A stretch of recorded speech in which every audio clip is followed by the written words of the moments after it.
Hakikatnya beliau adalah seorang Nabi yang agung.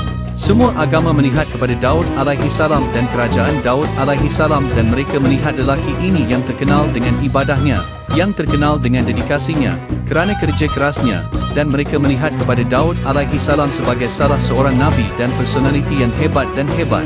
Maka kisah Daud alaihi salam bermula ketika dia masih sangat muda dan dia bersama sekumpulan lelaki yang beriman, dan kumpulan lelaki yang beriman itu menghadapi tentera raksasa gergasi, Jalut yang menakutkan.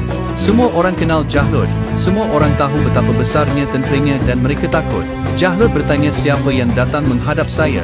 Yang muda, yang bertenaga, yang berani, yang tidak takut, yang berani. Remaja, iaitu Daud alaihi salam. Dia melangkah ke hadapan. Dia mempunyai lastik dan meneruskannya. Dengan kehendak Allah, maka mereka mengalahkan mereka dengan izin Allah. Bagaimana dia sampai ke tahap itu? Ibnu Kathir radhiyallahu anhu dalam kitab terkenal beliau, Qasas Al-Anbiya, beliau berkata bahawa Bani Israel pada masa itu, mereka menghadapi musuh yang amat sukar dan ini mengakibatkan mereka sangat letih disebabkan oleh peperangan. Dia berkata kemudian Allah Subhanahu wa taala mengutus Samuel di antara mereka yang mereka minta untuk melepaskan mereka daripada keseksaan. Mereka memintanya untuk melantik seorang raja bagi mereka dan di bawah perintahnya, mereka boleh bersatu dan melawan musuh-musuh mereka. Walau bagaimanapun, dia fikir ini adalah seorang yang mulia. Tetapi dia mengetahui tentang Bani Israel, maka dia bertanya kepada mereka, jika saya melantik seorang raja untuk kamu, tidak kiralah siapa, adakah kamu akan mengikutinya?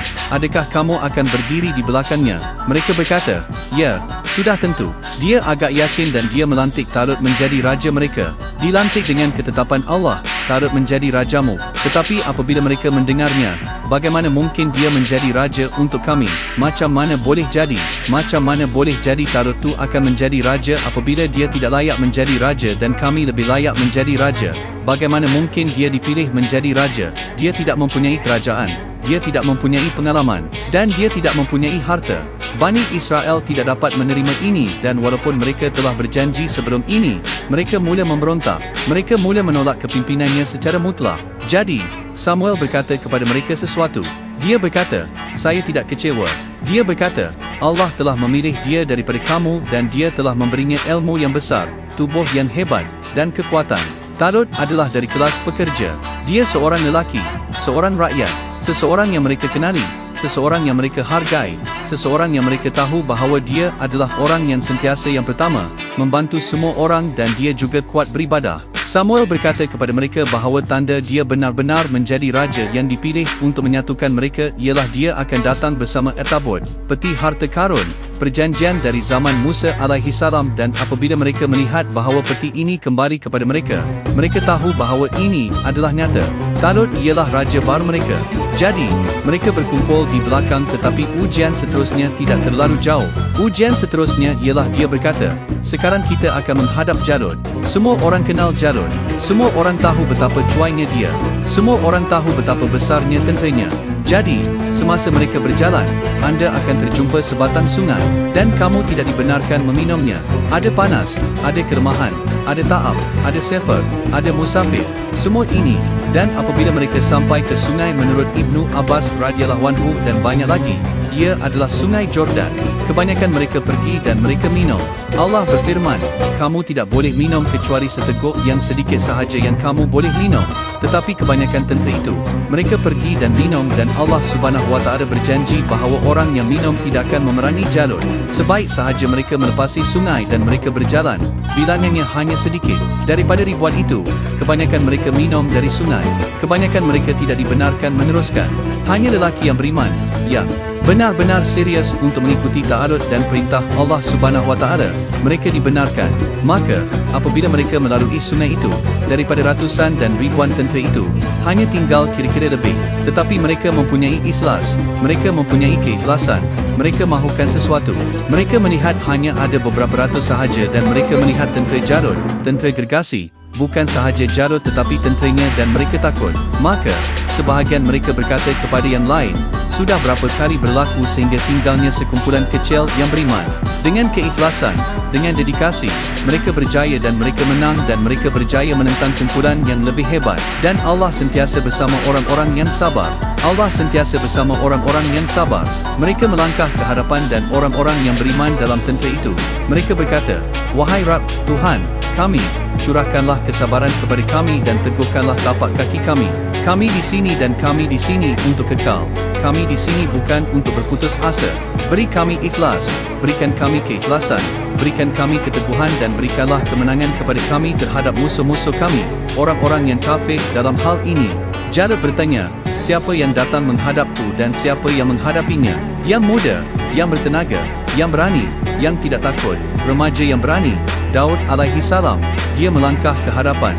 Dia mempunyai lastiknya, dan dia mempunyai satu matlamat, dengan kehendak Allah, penuh dengan keyakinan bahawa ini adalah sesuatu yang akan berlaku kerana Allah memberi janji. Kemudian Allah Subhanahu wa Ta'ala berfirman, maka mereka mengalahkan mereka dengan izin Allah, dan Allah memberinya kerajaan dan kenabian dan mengajarnya dari apa yang Allah Subhanahu wa Ta'ala ingin dia ketahui. Dia menjadi hero semalaman.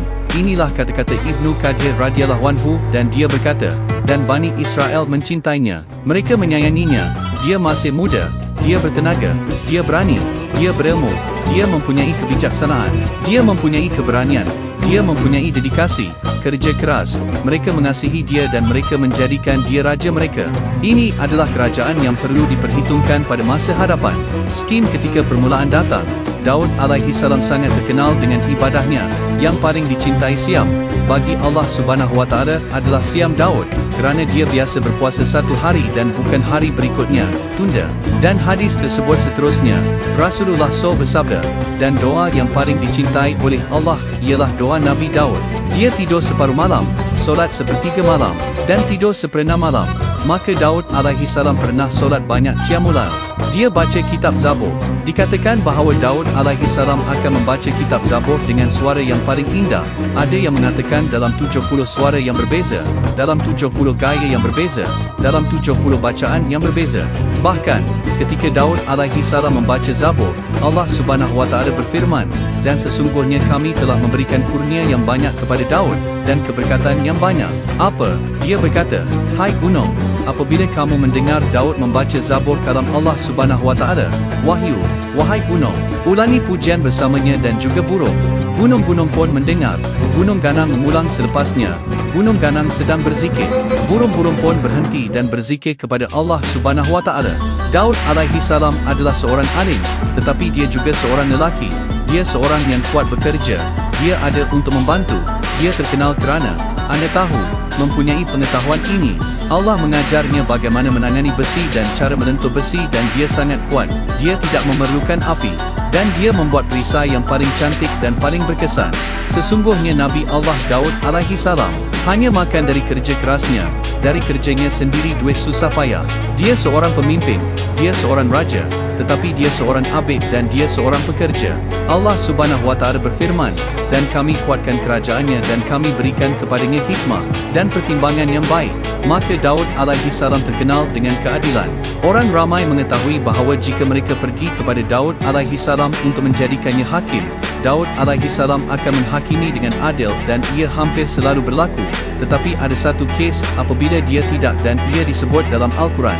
Dua orang datang dan mereka melompat pagar. Salah seorang daripada mereka mempunyai ladang. Yang lain memiliki seperti sekawanan kambing dan biri-biri, iaitu haiwan ternakan. Tetapi ternakan haiwan itu keluar ke tanah ladang jiran dan ternakan jiran itu akhirnya memakan dan mengoyak semua tanamannya dan apabila mereka, pemilik ladang, bangun pada waktu pagi, mereka mendapati mereka telah merosakkan semua tanamannya, tuaiannya, semua miliknya, ladangnya telah musnah dan haiwan berada di mana-mana. Dia, Daud, mendengar kes mereka dan pada dasarnya dia berkata, mari kita anggarkan nilai haiwan berbanding tanaman yang rosak. Dan apa yang mereka akhirnya dapati ialah haiwan itu bernilai hampir dengan nilai tanaman itu jika ia tidak dimusnahkan.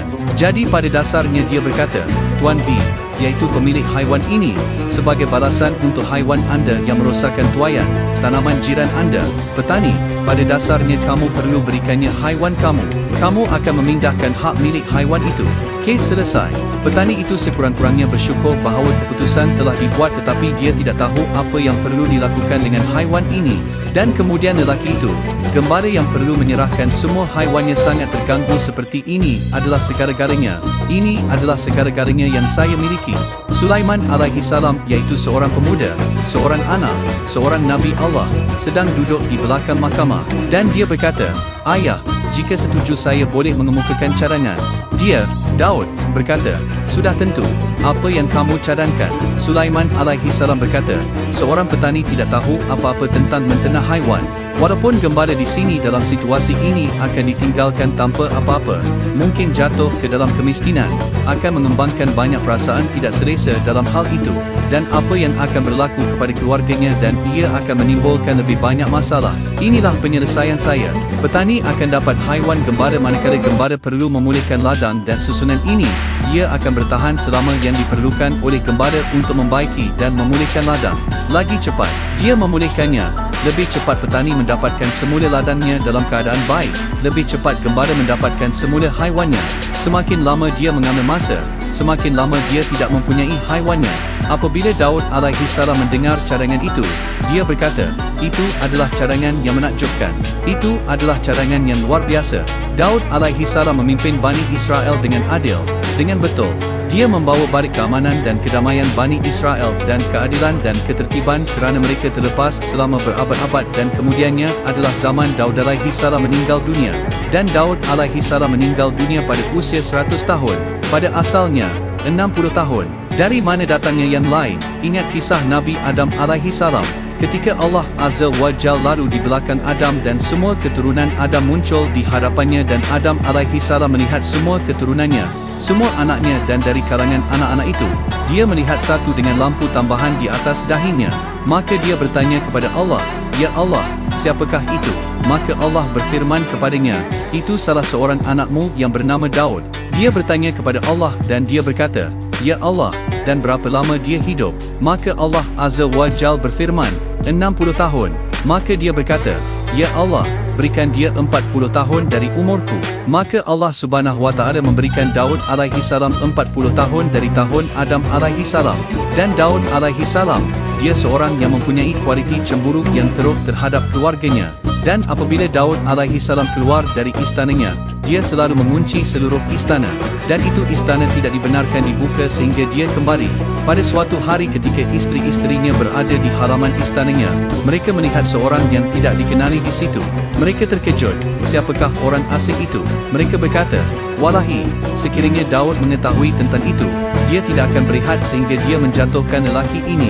Dan kemudian Daud alaihi salam datang, siapakah kamu? Dan siapa yang mengizinkan kamu berada di sini hari ini? Dia berkata, akulah orangnya, bahawa tiada halangan atau dinding boleh hentikan aku. Maka Daud mengetahui bahawa itu adalah malaikat maut. Maka malaikat maut mengambil roh Daud alaihi salam.